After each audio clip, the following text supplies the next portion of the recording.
Hey, everybody. Thank you so much for joining us. Thank you for giving us some of your precious lunchtime hour. We're just going to take 30 minutes, and I want to share with you a methodology on measuring experiential marketing. It's a methodology that has worked very well for us at Portmont over the last 15 or so years. And I think you're going to find it as a way to anchor the thinking around what should be measured and what kind of data is going to be helpful.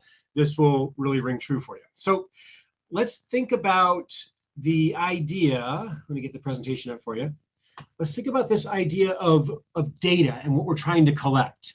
And at the end of the day, data is going to be helpful when it solves a problem for somebody. And so we got to make sure we're collecting data that is related to the problems people are solving in the experiential world. And what's so common in any kind of marketing analytics or marketing assessment is the idea of reach. So how many consumers are we getting to, and how often are we reaching the right consumer?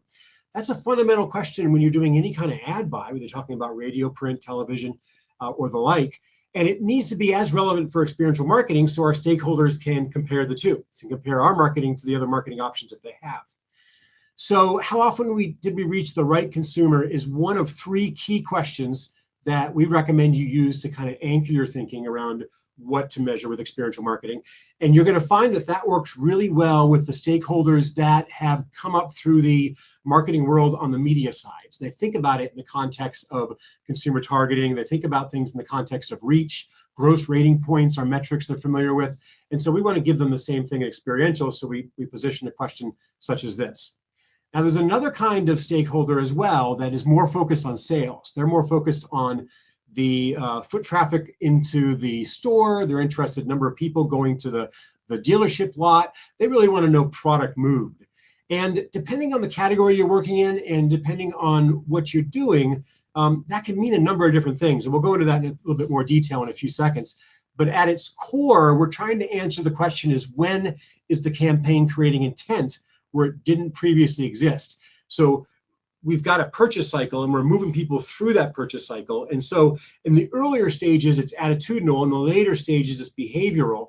And so where are we creating either of those or intention to move forward among the people we engage?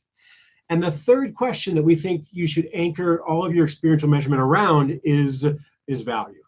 We want you to be able to look at the volume of reach, the level of impact, what you spent to create that, to see how it comes together for return on investment.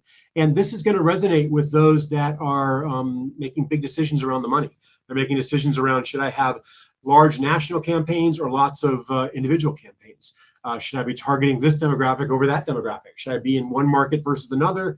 Or should I be going to more sports sponsorships and less state fairs? So those kinds of big questions around ROI are the questions we need to be able to answer. Every other marketing channel has an ROI, a financial ROI, and we want to be able to offer that same for experiential. And when we can do that, we've got this beautiful index number that not only standardizes measurement across all categories, but it also gives us the ability to very clearly understand how the decisions we made in designing the research are delivering results and which of those decisions delivered what.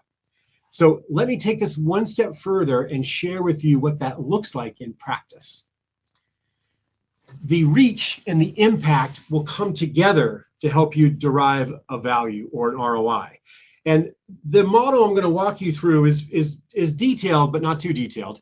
There is a spreadsheet that we'll be happy to provide you. If you just put ROI spreadsheet, please, in the comments, then you'll have, we'll be able to send that over to you without any problem. And there'll be a couple chances to do that throughout this talk. But at any point, if you put ROI spreadsheet in the comments, we'll get you the copy of what we're looking at right now. So I want to share with you a typical activation day. And we'll start with that first question of how often do we reach the right consumer? And we'll look at that in the context of metrics. And so the how often part is something that you're probably very used to reporting on. It's the number of engagements that you got to that day, number of people you got to that day. This is the how often part, and it's fairly standard. What is often missed is the quality aspect of that quantity and quality measure. What's often missed is whether or not that was the right type of consumer. Is it the kind of person who's going to internalize the value proposition that we were anticipating? If we're trying to reach people with a sampling campaign for alcohol and they don't drink alcohol, then we're off target. And no matter how great our messaging is, it's not going to create additional sales. So having a consumer target is so critically important. And knowing that in experiential is just as important. Now, that's often going to be things like gender. It's going to be things like age and organized into generation. It may be parental status. It could be lifestyle kind of metrics. But either way, when you know that percent that are internalizing the value proposition, then you can start to get a count of those people that you engage that reflect the kind of people that you intended to get to in the first place. We can move into this idea of how well did the campaign create intent where it didn't previously exist. We focus on didn't previously exist because we want to look at what is the incremental value that we're generating. So we can't look at the current customers. In order to do that, we start with an understanding of that consumer's history with the brand. So we need to know who are the current customers, who are the non-customers, and we need to know what their past engagement has been so we can understand why the marketing is having any kind of effect. A real simple purchase cycle is available for this, and we can start with need, go into awareness, think about trial, and think about purchase. And the reason why 100% of that target consumer are not in that purchase bucket is because they got stuck somewhere in the purchase cycle. And the job of marketing, any kind of channel of marketing, is to simply unstick them. Now, we know that consumers that are in those early stages, in the need stage, they're going to be focused on identifying with the problem that the brand solves in the first place, right? They're going to be learning about the brand for the first time and probably learning about the solution the brand offers in many cases for the first time. In the awareness stage, they are aware of the brand. They might be aware of what it delivers, but they've never experienced that delivery themselves. They've either never bought it, never tasted it, never driven a Mercedes, those kinds of things. In the trial stage, we have people that are, there are people that have experienced the product before, the service before, but not within their most recent purchase cycle. And so these are the lost customers. These are those that have left the brand for one reason or another. And then that final stage are the current customers, those that have purchased in the most recent purchase cycle. If it's a car, it's probably in the past 5 years. If it's a gallon of milk, it's probably within the last 4 or 5 days. But the important thing is that when we remove those customers, we're left with only the people that haven't bought within the most recent purchase cycle. And that represents our opportunity for incremental gain. And so that starts to become really important when we go back to our model. If we look at those 90 engagements, we look at the 90% on target, that gave us 81 people. And now let's say 81% of those people were non-customers. So now we're at a place where there's 66 people that we engaged during this day of activity that represent at least some kind of opportunity for new revenue. We talked about where it didn't previously exist, but we also have to talk about how we create that intent, how we create a revenue generating event with our marketing. And like I said, in those earlier stage aspects, we're focused on problem identification, we're focused on lifestyle match, brand awareness, and those metrics are going to be related to changes in attitude. It's going to be oftentimes measured with recommend intent. And we're looking to bring the brand into their consideration set. Now, people that are in the latter stages, people that have tried it before but left the brand, or they're current buyers of the brand, when we're marketing to them, if we want to increase consumption, we're probably talking about usage occasions. It might be a drink recipe. It could be those kinds of items. We're also looking to remove barriers with our marketing. We might use something like coupons to help remove price barriers for that first trial. But all of that is going to be behavioral based. We want to measure things based on a prediction of behavior.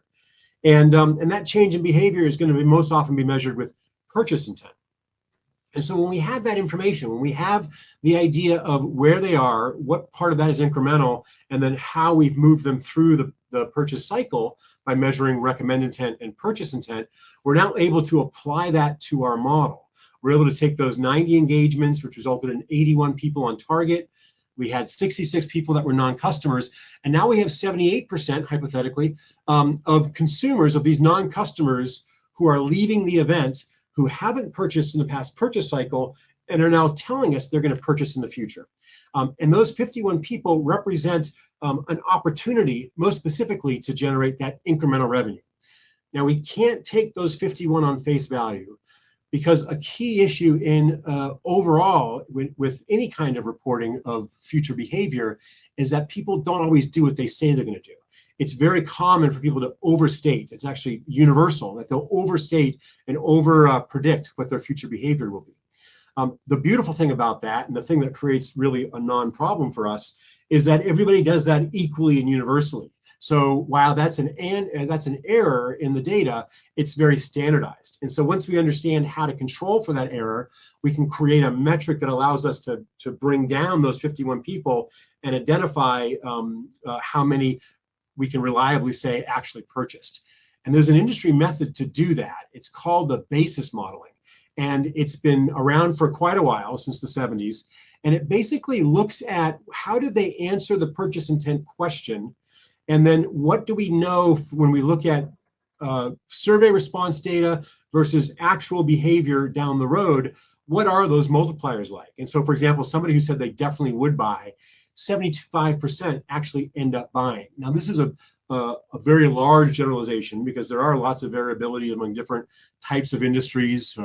Durable goods versus non-durable goods have different levels of predictive multipliers. And if you're buying a large ticket item, you tend to be much more, you predict your future behavior in a much more reliable way when it's a big ticket item versus a bag of potato chips, for example.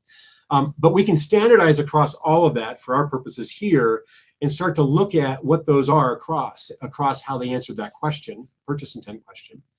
And then this example brings us down to 44. So we know that of those 51, only 44% we can say actually bought. And that allows us to be even more conservative in our modeling. That 66 non-customers, 51 purchase intent. If 44% actually bought, now we're at 23 estimated new customers from this one day of activity. You probably realize on the surface that gives us the ability to do a conversion metric. I can take 23 and divide it by 90 and start to get a sense of what my conversion is.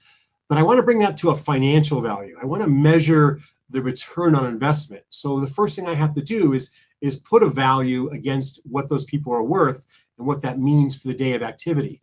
And so let's say hypothetically that the person is worth an annual value of $51, $50.97. Sometimes people use lifetime value, sometimes they use annualized value. It really depends on what makes the most sense for your business. And there are good established models of how to estimate customer value if the brand doesn't have it specifically. But if we did have $51 in value for those 23 people, we would have generated just under $1,200 in incremental revenue for the brand from that day of activity. And let's say that day of activity, based on the budgeting, is costing us about $694 per day. We can do that math and now derive just shy of 170% return on investment. Now, there's a really interesting thing that happens when you get to this place of knowing that 168.9%. It is positive, which is a good thing.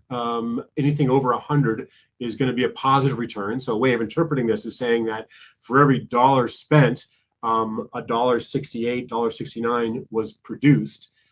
But really, it's not actionable beyond that. We have benchmarks. We can start to compare whether that's high or low. But I can't really do anything with it to improve the program right now. It doesn't define for me what I'm going to do the next time I run this campaign in order to improve things. That's where this segmentation comes in, because we're not just collecting data on one day. We're not just organizing one day of activity. We're organizing maybe 100 days of activity across an entire campaign. And if it was over 100 days of activity, we now know that we generated about 117,000 on revenue on just less than 70 on costs. And that brings us to that 168. But because we did that across the whole campaign, we can start to segment it. We can start to really answer that question, which is where the huge value comes from, is under what circumstances is that return on investment highest. So when we have that average, that overall median of 100, overall measure of 168.9%, we can go back into our data and we can segment that by the things that relate to the decisions we made when we were designing the routing schedule and designing the marketing in the first place. So let's say we take venue type, and when we look at the number of people we reached by venue type, and we look at the level to which they were the right kind of people, and then how well that, because they're the right kind of people, our message resonated with them and we had that positive impact, and then what did that cost to do all of that? When we run that by venue type, we start to see that there are some remarkable differences by different kinds of venues. So those festivals might have a very high sponsorship cost that you just don't see at the community event, but the volume of people and the quality of people more than compensate for that. At retail, we can see here, retail is also very strong, well above our average of 170%, 168.9%. But community events are really dragging things down. And so with this information, you can not only look back into the model to see, okay, where was I bleeding with community events? Was it because I didn't get to enough people, because it was the wrong kind of person, or because I wasn't having the necessary impact or the anticipated impact? And you can decide whether those are things that you can easily fix next time, or you can decide to take resources away from community events and put them into festivals. And this is any kind of A/B split testing that a good marketer would do for any marketing channel. And we're just applying that to the experiential world with that same logic. We want to keep doing more of what's working well, less of what's not, so we can incrementally increase the overall ROI. We see great variation by market as well. We see that there's different histories of advertising in different kinds of markets. And so therefore we see that some markets will radically overperform versus others. And when we organize that by market, however you define that, you'll see the same variation. You can use that to make decisions around your routing schedule based on what the priorities are in the first place. And we certainly see variation among consumer target. So if your brand doesn't have a consumer target when you're executing the marketing, by monitoring what you are reaching and who you are reaching and what their difference of impact is, you might find something like, men over 40 are not performing nearly as well as women over 40, and women in general are really outperforming other types of activation. So what are the kind of venues that I could activate at that are more likely to skew women and more likely to skew older women? And that kind of planning goes into our future routing schedules and brings not only an enormous amount of insight to the brand team around what's resonating, but it gives you a lot of tools to make sure that you're leveraging that in the future. So this is a lot, I understand that, but it also, if you can add, multiply, subtract, and divide, it should make pretty good sense. And we have a spreadsheet that you can have access to if you'd like, and we'd be happy to share that with you. Just put spreadsheet, please, or can you send me the spreadsheet in the comments below, and we'll get that to you. When you look at that, you're going to see that there are places to put in your interactions, so your total counts. There are places to put in the purchase intention. If you don't have that, give us a call. We can lean on some benchmarks to get that to you. And then you have the place to put in your adjustment figure. We talked about that. And if you don't have the adjustment figure, you can also reach out to us. We'd be happy to kind of model that over the phone and show you the tool we have to do it, and then be able to get you that number. And then you plug in your budget, and that will give you a sense of how the ROI is trending overall. And then you segment those inputs by different venue types or different markets or different targets, and you'll get to that place where you have the information you're looking for. So that's what we wanted to share with you. Hopefully you found it valuable. I'm certainly happy to answer any questions that come up, but if not, we can call it a day. I'm not able to see comments. So how about let's do this. If you have questions, go ahead and put those into the comments below, and we will make a point to answer them in the comment feed for this event. And you're certainly welcome to follow up with us as well. My email address is there on the screen. And if there's ever anything we can do to help you out, please don't hesitate to ask. Thanks so much for participating. Have a great day. Bye-bye.